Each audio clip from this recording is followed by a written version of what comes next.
dia, pessoal, tudo bem com vocês? No vídeo de hoje a gente trouxe um tema muito legal e interessante. Tenho certeza que vocês vão gostar muito. Eu me chamo Ana Lu Oliveira. E para isso, hoje a gente trouxe o professor Lucas Benevides, daqui de Medicina do CEUB, e psiquiatra também. Seja bem-vindo, professor. Muito obrigado, Ana Lu. Um prazer estar aqui. Ah, que bom. E pra gente começar, vamos começar falando, querendo saber o que é a ciclotimia. Bom, é bem complexo falar da ciclotimia, porque ele é o transtorno mais próximo que a gente tem dos estados naturais, das oscilações naturais que a gente tem de humor. Né? Nenhuma pessoa tende a ficar o tempo inteiro com o mesmo estado afetivo. A gente muda os nossos estados afetivos de acordo com as circunstâncias, de acordo com o nosso estado emocional. Então a variação ela é natural. Né? Então na ciclotimia, essa variação ela não chega a um estado de depressão e nem chega a um estado de euforia. Né? Então seria um estado de depressão leve e um estado de mania ou hipomania, né? Mania leve ou hipomania. A questão é que, para eu dizer que é uma ciclotimia, a oscilação ela tem que ocorrer no intervalo de 2 anos. Então a pessoa oscila durante 2 anos, mas sem atingir o estado depressivo e nem o estado eufórico, porque aí seria uma bipolaridade. Entendi. Se a pessoa atinge um estado de hipomania, ou seja, quase euforia e depressão, a gente chama bipolar tipo 2. Quando a pessoa não chega, oscila o humor, mas não chega no estado de euforia e nem no estado de depressão, a gente chama de ciclotimia. O que é interessante para que as pessoas não fiquem, eu sou assim, né? A hipocondria, né? Que o conhecimento traz. O que é interessante é que na ciclotimia a pessoa não atinge um estado de estabilidade. Então essa oscilação, ou a pessoa está no estado de hipomania ou no estado depressivo leve, mas ela não atinge um estado de estabilidade, de estar bem consigo próprio. Né? Então é essa característica que faz com que seja ciclotimia, né? E não tem, todas as pessoas não vão ter esse transtorno, e temos sim uma oscilação de humor, dias melhores do que outros, e isso é natural, né? É esperado e até desejado que o humor oscile. E quais sintomas podem ocorrer durante esse transtorno, assim? Então, o quadro depressivo, ele não vai durar 2 semanas, então a pessoa vai ficar triste, né, como no quadro depressivo. Só que essa duração do período de tristeza não atinge as 2 semanas que são necessárias para eu diagnosticar um quadro depressivo. Né?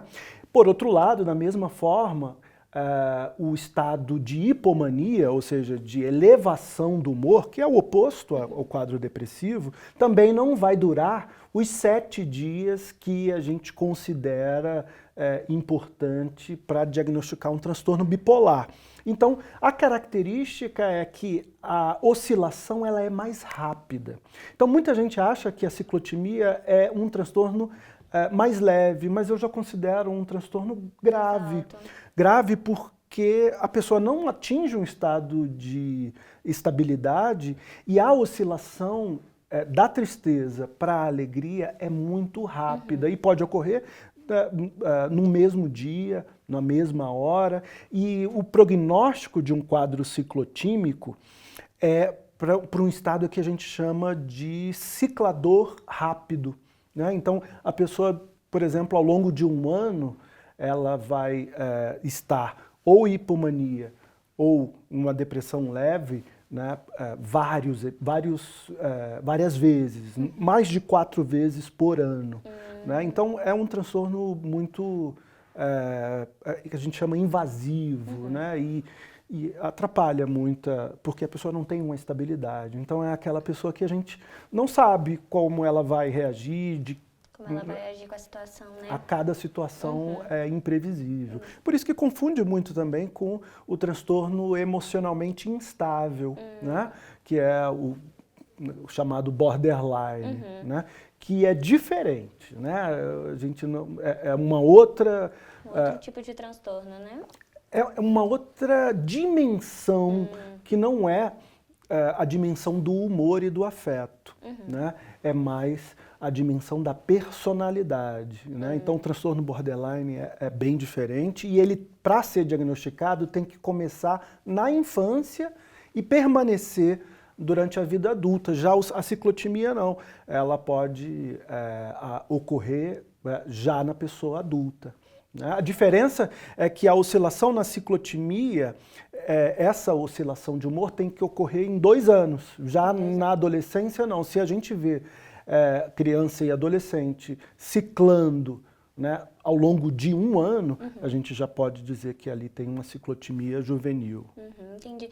E quais são os fatores que levam ao desenvolvimento dessa ciclotimia? Olha, as teorias que hoje a gente tem, elas são genéticas, né? A gente vê que tem uma relação familiar, né, muito estreita, né? Então a gente vê que é uma herança genética e muito parecida dos transtornos afetivos, né, com os quadros epilépticos, né? Então a gente vai ver uma instabilidade do humor que é consequência, né, de uma instabilidade neurológica, né, onde tem períodos de maior atividade cerebral e períodos de menor atividade cerebral. Então as causas que hoje a gente, né, consegue encontrar, elas são a nível constitucional. E existe alguns tipos de tratamento que eles têm alguma eficácia ou algo assim? Sim, o tratamento ele vai seguir o mesmo tratamento da bipolaridade, né? Por isso que tem um professor, o Stephen Stahl, que chama esse transtorno, né? Porque tem o bipolar tipo 1, tem o bipolar tipo 2. Então ele chama esse transtorno de bipolar tipo 0,5, de meio, né? Então o tratamento é utilizado com estabilizadores de humor com o objetivo da pessoa ter um estado afetivo estável o maior tempo possível. E como a ciclotimia, ela pode afetar no nosso dia a dia, tanto pessoal ou no nosso trabalho, relacionamentos pessoais? Principalmente na produtividade, né? A produtividade ela vai estar relacionada com o estado afetivo. Então a gente vai ver em períodos de hipomania uma maior atividade, uma maior produtividade e períodos, né, depressivos leves, né, com menor capacidade criativa e produtividade.